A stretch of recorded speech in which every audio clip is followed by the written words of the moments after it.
Karyera kuni kelajak sari qadam. Ushbu tadbir talabalar, bitiruvchilar, turli tashkilot va kompaniyalar o'rtasida muloqot maydonini yaratadi. Bunda talabalar, kompaniya va tashkilotlar haqida to'g'ridan-to'g'ri ma'lumot oladi. Bitiruvchilar o'z yo'nalishiga mos ish o'rinlarini topish imkoniga ega bo'ladi. Shuningdek, talabalar soha mutaxassislari bilan uchrashib, ish jarayoni, talab etiladigan ko'nikmalar va mehnat bozori tendensiyalari haqida bilishlari mumkin. Xulosa qilib aytganda, karyera kunlari talabalar uchun mehnat bozoriga tayyorgarlik ko'rish, o'zini namoyon qilish va ish topishda juda katta platforma hisoblanadi. Oliy ta'lim muassasalarida tashkil qilinayotgan ana shunday mehnat yarmarkalaridan muxbirlarimiz xabar qiladi. Bugun UBS universitetida karyera kuni, ya'ni mehnat yarmarkasi o'z ishini boshladi. Mazkur yarmarkada 100 dan ortiq davlat va nodavlat tashkilotlardan vakillar ishtirok etishmoqda va talabalar bu yarmarka orqali o'zlariga mos, qiziqqan ishlarni topishlari va bevosita kompaniya vakillari bilan muloqot qilish imkoniyatiga ega bo'lmoqdalar.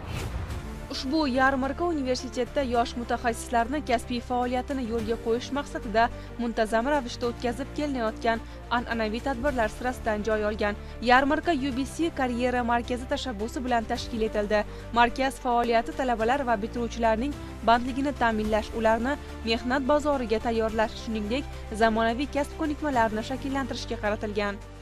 Bunda asosiy ko'zlangan maqsad universitetimizdagi hozirda tahsil olayotgan talabalarimizni bilim tajribalarini amaliyotda mukammal bo'lishlari uchun ularni ish joylari bilan ta'minlashlariga, ularni o'zlari qiziqtirgan kompaniyalar bilan bevosita suhbatlar o'tkazishga, ularni talablariga o'zlariga kelajakda tayyorgarlik ko'rishlari uchun imkoniyat yaratishlariga va biz bilan hamkorlikda ishlaydigan kompaniyalarning ham bizning talabalarimizga qo'yayotgan talablarini yanada ular bilan o'zaro yaqinlashtirish maqsadida tashkil qilindi. Karyera kuni 2 yildan beri bo'lib o'tadi. Hattoki o'sha tashkilotlarda o'z o'rinlarini egallagan talabalarimiz ham bor. Bizning kunduzgi va sirtqi bo'lim talabalarimiz o'zlarining qiziqqan sohalari bo'yicha murojaat qilib, hattoki shu yerning o'zida shartnomalar tuzishmoqda. Yarmarka davomida ishtirokchilarga kompaniya vakillari bilan bevosita suhbatlashish, o'z rezyumelarini taqdim etish va tanlovlarda qatnashish imkoniyatlari yaratildi. Shuningdek, mehnat qonunchiligi, ishga joylashish bo'yicha maslahatlar hamda professional rivojlanish yuzasidan ma'lumotlar berildi. 50 dan ortiq talabalarni hozir qabul qilib, ular bilan suhbat o'tkazdik.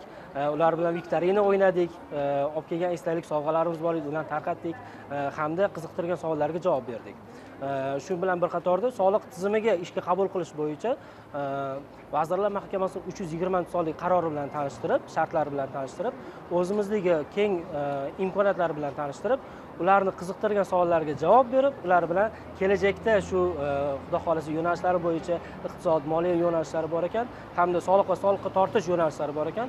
Ushbu yo'nalishlar bo'yicha kelajakda mehnat shartnomasini tuzish maqsadida ular bilan suhbat qildik. Biz talabalar bilan jonli muloqot qilgan holatda ularni yo'nalishlariga mos ishlarimizni taklif qildik. Ishdan tashqari o'sha amaliyot o'tash masalasini ham biz o'zimiz yo'nalishlarga mos ravishda talabalarga taklif qildik. Qiziqish bildirganlar juda ham ko'p bo'ldi. O'zimizni yo'nalishga mos bo'lgan yo'nalishda o'qiydiganlarni biz o'sha o'zimizni ish joylarimiz haqida ma'lumotlar berib, ulardan anketalarni, rezyumelarini olib qoldik. Va kelgusida agar bizning talablarga mos keladigan talabalar, bitiruvchilar bo'lsa, albatta ishga joylashish yoki amaliyot o'tash masalasini ko'rib chiqishimiz mumkin bo'ladi. Karyera kunlari University of Business and Science'ni viloyatdagi filiallarda, jumladan 13-may Namanganda, 14-may Andijonda va 15-may kunlari Farg'ona shahrida ham o'tkazilishi rejalashtirilgan.